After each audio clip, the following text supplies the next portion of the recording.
3 Days in Hell. The E3 Diaries. Part 1. I checked into the hotel next to the Los Angeles Convention Center last night around 10. The next morning was the start of E3, my first event as a gaming journalist, so I decided to keep the evening professional. Chugged a few Red Bulls, downed a handful of weed gummies, played my Switch in my room until about sunrise, and fell asleep. Nothing out of the ordinary. So, it's a real mystery how 5 hours later, I woke up alone in a motel outside San Bernardino wearing somebody else's clothes. Cargo shorts, plastic sandals, and a tropical shirt with 5 pills in the breast pocket. The pills looked like Adderall, or maybe antibiotics. The clothes stank of jewel pods. There was thin purple dust on my palms.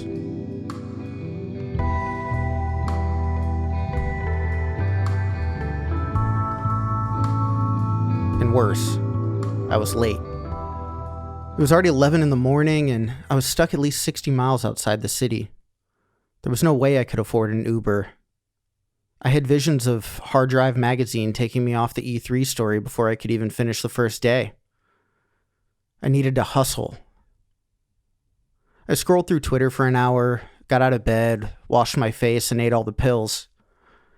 I only had $5 on me, which turned out was just enough to buy a train ticket downtown. Things were already looking up. Sure, I was broke, but a trade show sounded like a great place to be broke. The press room was even supposed to have free lunch. I was back in good spirits. I stood on the station platform, sweating Red Bull, waiting for the pills to kick in. The train came almost 5 minutes late. I told the clerk politely but firmly that this was total bullshit, and she apologized, but I don't think she meant it. I picked a train car with only 2 other passengers, a young man with a greasy beard near the front and a 20-something woman at the back. The woman wore a vintage Pokemon Blue shirt. Raising his voice so that she could hear him across the rows, the young man explained to the woman that the Japanese version of Pokemon Blue was actually an update to the original games Pokemon Red and Green. Instead of thanking him for teaching her such an interesting fact, she ignored him. Some people have no manners. I settled into my seat and checked my phone for clues about what happened last night. No photos, texts, or calls, but there was a new note in my notes app. Just one word. Why? I felt dizzy for a second, and when I closed my eyes, I saw a quick flash of purple. Probably just the sun hitting my eyelids through the window. It was 90 degrees outside. The rest of the ride I spent reorganizing the apps on my phone. First by name, then function, then color. So that was one mystery solved. The pills were definitely Adderall. By the time I reached the convention center and got my badge and worked my way to the press lounge, I was soaked with sweat. My blood sugar had dropped so low I could barely stand. I hadn't eaten since the weed gummies last night. My mouth tasted like metal. The press lounge had water and tables and some puffy beanbags on the floor, but no alcohol and nothing to eat. I had missed the free lunch. Just like that, my good vibes were gone. This was rock bottom. No food, no money, no idea how the hell to write about E3. Don't they stream everything now anyway? Who reads about video games? I plopped down on a beanbag, closed my eyes, and took a deep breath.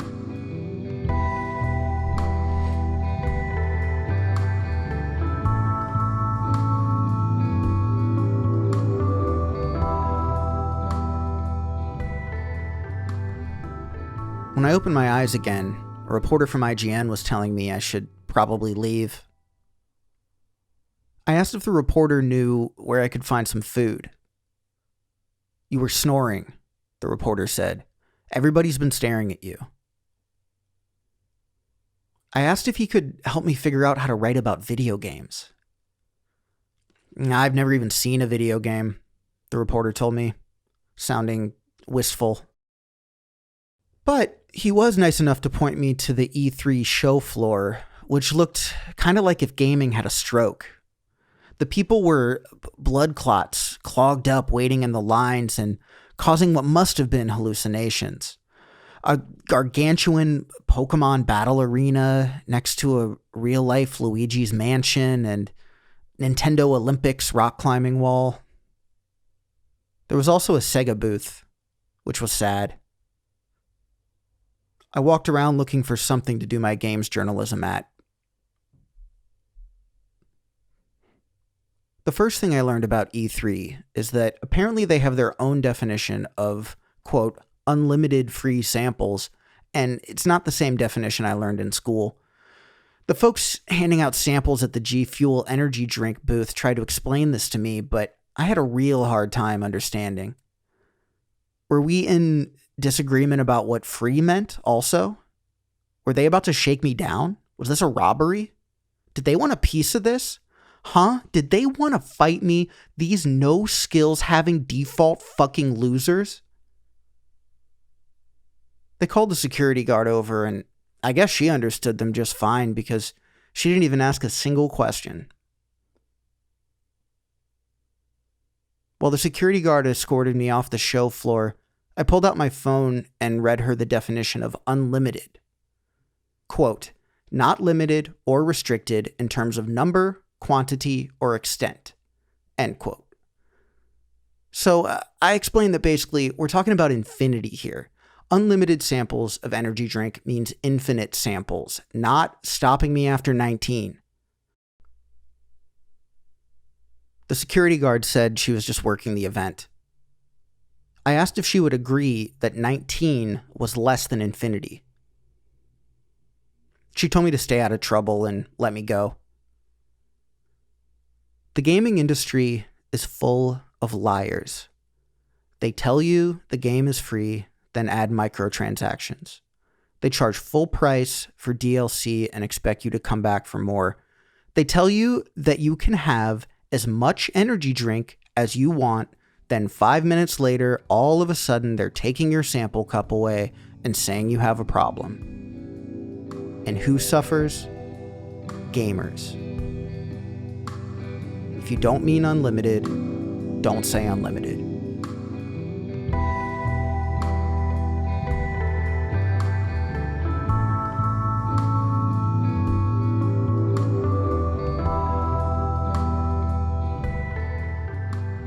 Later on, I was in the bathroom throwing up the last of the G Fuel when a developer from Bethesda came in and started doing some quick bumps of coke off the sink.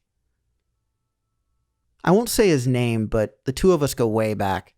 We used to split an apartment on Skid Row, hawking old games just to make rent, hustling suburban dads at Golden Tee Golf to pay for beer. The old friend smiled and offered me a bump. Hit this bomb-ass yayo, he said. Well, that wouldn't be ethical, I explained, to take it for free. I'm a reporter. I gave him $1 and we did a few lines each. It tasted kind of crappy, but my developer friend insisted it was pure Colombian shit. That quality powder, dude. And also that Fallout 76 wasn't really that bad if you ignored the hysteria and just gave it a chance. So now, here I am in the media room, typing up my E3 diary for hard drive, just barely short of the deadline. I don't feel anything.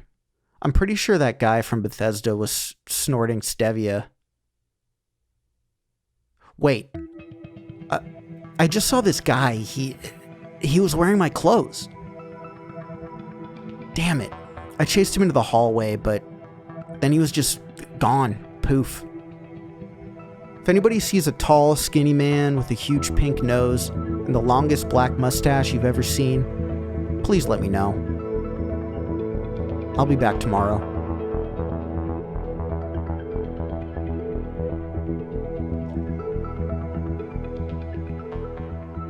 Part 2. I've met exactly one person at E3 that I like. Standing at the door to the newsroom, there's an old man wearing a baggy suit and an old-timey hat. You give him your identification, he checks the name against your media credentials, and he puts a paper band around your wrist. Every time the two of us have negotiated this little exchange, the man has told me to have a blessed day. I like that guy. Everyone else, and I want to be perfectly clear on this, is a total hack. Hacks working booths like club promoters, hacks waiting in line to play one level of a game that's releasing in 6 months anyway. Hacks like me writing about all this bullshit so folks can goddamn read about video games that aren't even out yet. And they probably own a stack of actual games they never finished. But let's not get ahead of ourselves. Last night I got back to the hotel. The actual hotel I checked into when I got to town, and slept for roughly the length of a baseball season. I woke up in time to catch the free continental breakfast if I hurried. I unzipped my suitcase before I noticed that it wasn't my suitcase. Inside were 2 more tropical shirts and 2 pairs of cargo shorts. Don't get a big head about this, I thought. Weird shit happens to people all the time. No reason to act like I'm some kind of special case just because it's my turn. I picked the white shirt with psychedelic flowers. This guy had style, I had to admit. Also in the suitcase, there was a very nice razor, a very cheap comb, and a prescription bottle of Adderall. I shaved and combed my hair and took a small handful of the pills. E3, Day 2, I said into the mirror, like an asshole.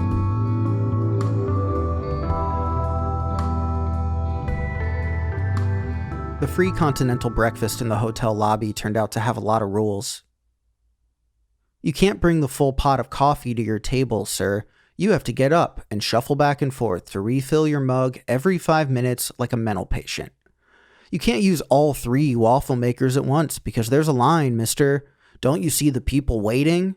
The hotel lady said to me, like I didn't just wait in that line myself for 5 whole minutes. She complimented the shirt that wasn't mine. I hurried over to the convention center with a full belly and new clothes, a solid night of sleep behind me. Today was going to be different. Life, I thought. Love. I did the wonderful little dance with the guy at the door to the newsroom. A blessed day to you too, friend. I had the impulse to ask his name, but worried about ruining a good thing. The newsroom had media hacks of every type and shape and color you can think of, if you limit your thinking to pudgy white guys. They made me feel inadequate. It was already the second day and I had yet to engage in any hackery. I wasn't doing my job. At the entrance to the West Hall was a whole setup for a new game where Mario and Sonic compete in the Olympics. They had a rock wall you could climb about 30 feet high. I said good morning to the man in the Sega Polo working the rock wall. He informed me that it was actually 1 in the afternoon, because I guess in his world, good morning isn't just a nice thing you say to a person, it's an allegation you have to correct like a fascist. I asked him if climbing was even an Olympic sport. He complimented my shirt. Climbing the rock wall seemed like a good thing to write about, and besides, there was no line. The man hooked me up to the belay cable and tightened the canvas harness firmly around my balls so I wouldn't hurt myself. I felt my weight lighten against the rope. This was one of those rock walls for amateurs, where you might as well be climbing a ladder. I took my time at first, so I was only a few feet up when I heard somebody holler, and that's when I noticed that on the opposing rock face was another climber. A skinny girl, no more than 20. She bolted up that wall like a spooked cat and slapped the top. More hollering down below. Folks seemed to be under the impression that this had been a race. When I compete with a person, we spit in our palms and shake hands and declare ourselves competitors first. And more importantly, we bet everything in our pockets. What has happened to the children? I lumbered up the wall and down again, my heart not really in it. The man freed my balls from the harness and walked over to the girl who hadn't beaten me because the race wasn't sanctioned. She was high-fiving her friends. There had been a terrible misunderstanding. I told the girl that she was an excellent climber and that she hadn't beaten me because the race wasn't sanctioned. I nodded along to her reply, though I didn't understand a word of it. "She says you are very slow going up the wall," said her friend. "She is sorry about your big belly." "No need to apologize," I told the girl, "so long as we agree about how that wasn't technically a race." She kept talking at me. "What the hell," I asked her friend, "is she going on about?" "She says you are a small dick man who sucks small dick," her friend said with a serious look. "You are, how you say, without skills at the rock wall. You are a loser who..." I'm not going to tell you the rest of what she said, and I'm going to let you make your own conclusions about whether we have lost, forever, the idea of youthful innocence. I stopped by the G Fuel energy drink booth to see if we could put all that nasty business from yesterday behind us, but it turns out some people love to keep a grudge. The sign for unlimited samples was still up. I always wondered how it felt for a visiting baseball team to lose the first 2 games of a series and have to return to the ballpark for the last one. Now I know. Turns out it sucks. I found the longest line in West Hall and decided to wait in it. The lady in line next to me agreed about the climbing race not being sanctioned, and that girl being a pissy little dishonorable shit who will get her comeuppance one day. The line was for some augmented reality thing where they strap a headset to your skull and you walk around in a dark room. It's supposed to look like a garden, and it did if a garden floated in a 4x3-inch box in front of you and sucked. Halfway through my time in there, the power shorted out. The entire room went black, and I heard the sound of every computer in the convention hall rebooting. And so, it was at precisely that moment, mid-afternoon, on the second day of E3 at the Los Angeles Convention Center, that it became time for me to get drunk. Near my hotel was a sports bar I could charge to my room. Hard Drive didn't say anything about paying me to drink, but they also didn't say anything about some new technology that could take beers out of my stomach after I already drank them. Cheers to the noble industry of journalism.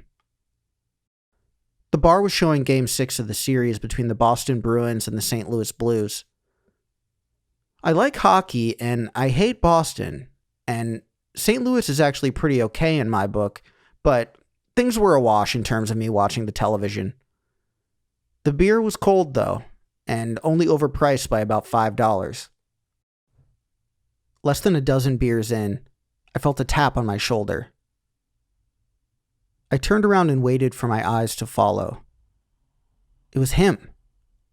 Big, pink nose, thin black mustache, wearing a new set of my clothes that I had packed in my own suitcase. He looked angry, which was pretty rich if you ask me.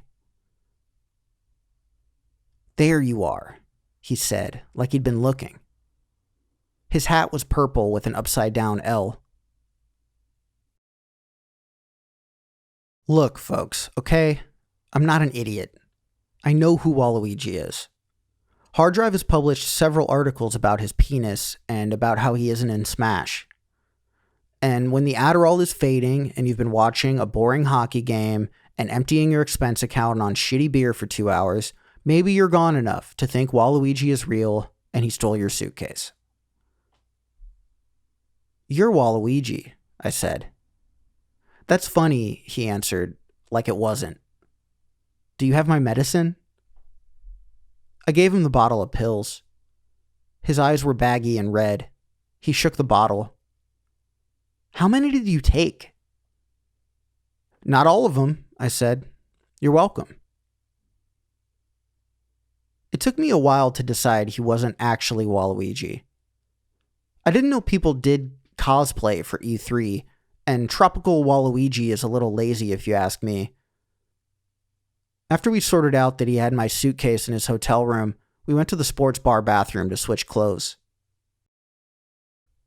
While I was tossing the tropical shirt over into his bathroom stall, I asked why he ran away from me when I saw him yesterday. I was sad to see the shirt go. People liked the shirt. Yeah, he said, well, maybe you should try having a guy with pupils the size of grapes come sprinting at you out of nowhere, and he's wearing your clothes and you can't remember anything that happened the night before. Maybe you should try that and see if you run away. About that night, I said, I was going to ask you.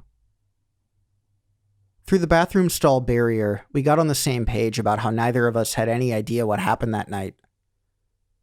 He had woken up in a pool chair at the same motel I did and took an Uber to E3 because I guess he was filthy stinking rich. So that just leaves the guy with the scar. Have you seen him? I asked who he was talking about. He didn't answer for a long time. Take me up to your room, he said, and we'll talk about it. I told him I needed to finish my beer and type up this story. Tropical Waluigi said he'd meet me in the hotel lobby. I'll report back tomorrow.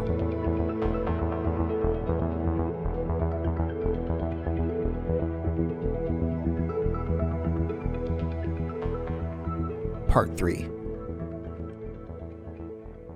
Tropical Waluigi said he would meet me in the hotel lobby.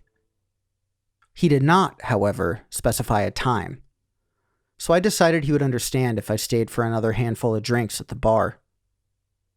I watched the hockey game and typed up my story and made nice with the GameSpot reporter who pulled up to the bar next to me. He wanted to talk about video games, of all things. I paid my tab and left to check out the South Hall of E3. Tropical Waluigi was already the furthest thing from my mind. I had a good buzz going. Who doesn't forget every now and then? I'm not that guy from Jeopardy, that what's-his-face gambler who thinks he's smart. Besides, I had a job to do. Write about video games. But the lines, oh sweet Jesus, the lines. You couldn't even look at a game demo if you didn't want to wait in one of those bonkers lines that zigzagged through the booths. By sheer luck, I came across the end of one and asked the last guy in line what it was for. Luigi's Mansion, he said, which was halfway across the expo hall. I asked him how long he'd been waiting. 2 hours, said another guy, who was waiting in a line running the other direction. What's your line for? I asked the other guy. Luigi's Mansion, he said. And it was only then, when I gave up completely on the idea of doing my job at any point during this godforsaken convention, that I remembered Tropical Waluigi. I felt bad about forgetting my new friend, so I rushed over to the hotel lobby, only stopping once to dip into a clothing store because I saw a pink flamingo shirt hanging behind the window. I thought about Tropical Waluigi and about all the compliments I got wearing his shirt yesterday. Those had been good times. I missed them so much all of a sudden, I could almost cry.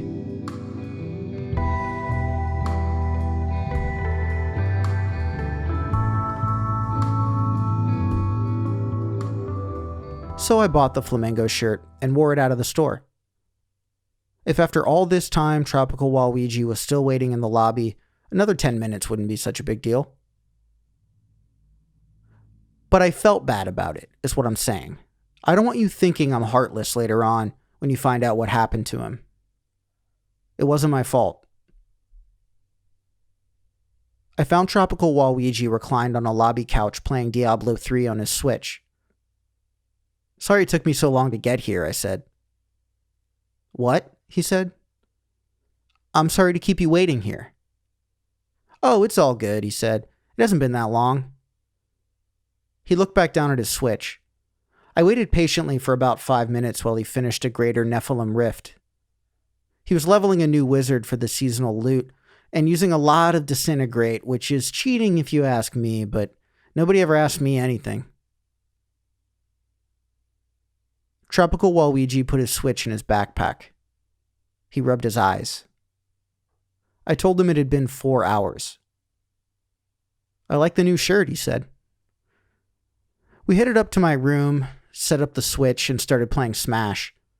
We didn't say anything for a while. I lost every single round. Stupid controller was fucked. You're really good at this game, I said, not even telling him about the controller being fucked. He got a little sheepish and told me that playing games was actually his job, that he was an esports pro and also a big Twitch streamer. I took a good hard look at him for the first time, and under the cosplay, I recognized who he was. Everybody knows his name.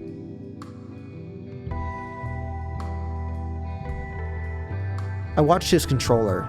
His fingers were so fast they looked glitchy. You were going to tell me something important, I said. About a guy with a scar?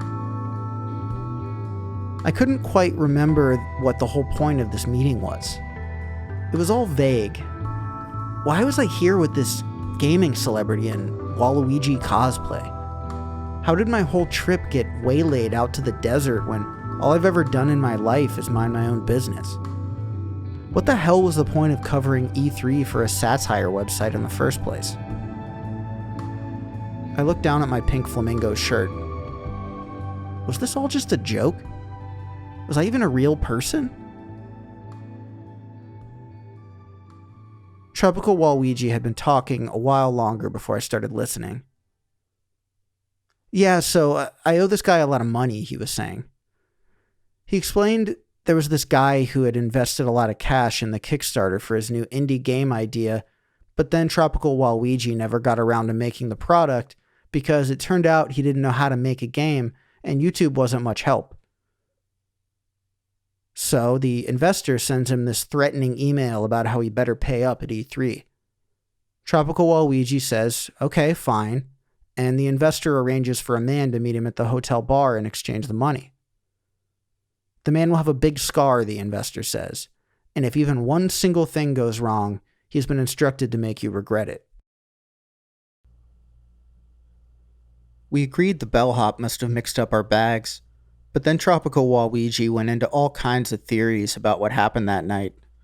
He worked himself up into a tizzy, telling me the man with the scar must have got mad when there was no money, how maybe the guy got the bellhop to calm me down and clear things up, and it could be I got combative and the stranger took us away, drugged us or knocked us out. The combative part sure didn't sound like me, but I let him talk. He seemed dead set on figuring out the particulars, like it made any difference. All the while, he clowned me at Smash in just the most brutal way. That guy's gonna be back, he said, finally. And he won't leave without the money. Or without making you regret it, I added. We played a few more matches before I just had to ask. So there's money in that suitcase, I said. He unzipped the outside pocket on his bag and pulled out a chunk of hundreds. He peeled one off and tucked it into my shirt pocket. Sorry about all this, he said. No big deal, I said. And just like that, the whole business was behind us. We played Smash for a few more hours, ordered pizza and weed, played FIFA until 2 a.m, took a walk to the convenience store for Red Bull, and argued about Red Dead 2 until sunrise. We also engaged in some light horseplay. Really good guy.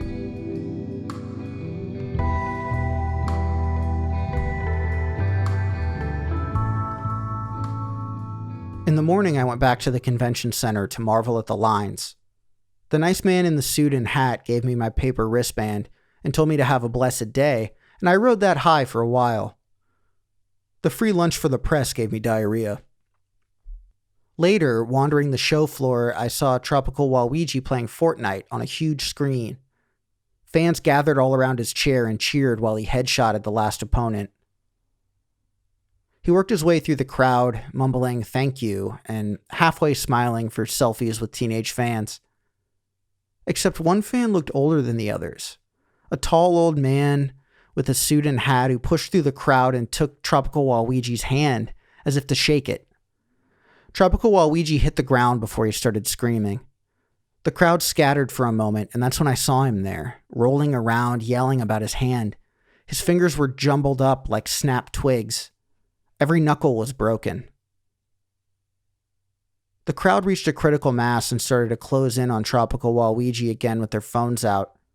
Folks abandoned the demo lines to rubberneck on the sweetest of sights, a gaming celebrity's misfortune.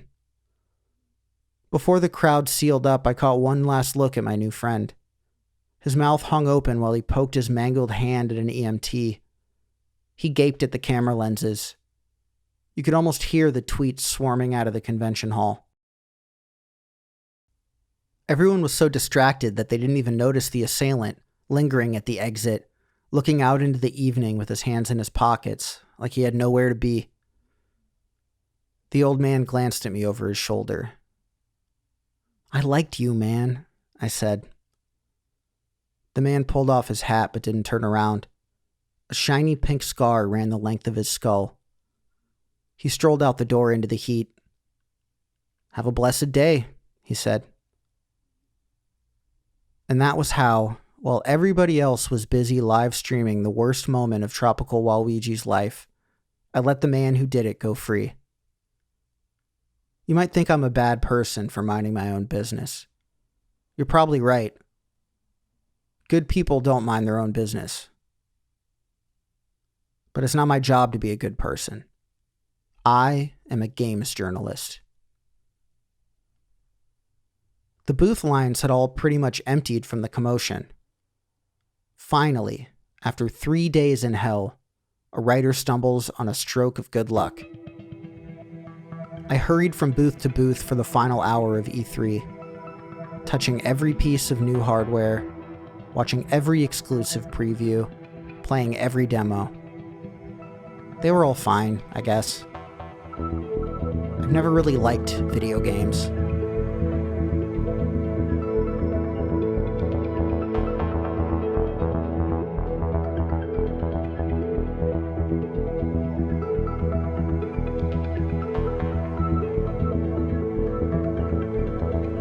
"3 Days in Hell, the E3 Diaries" was written at E3 2019 by me, Andy Holt. Music by Corey McConnell. You can find this and more excellent gaming journalism at Hard Drive Magazine.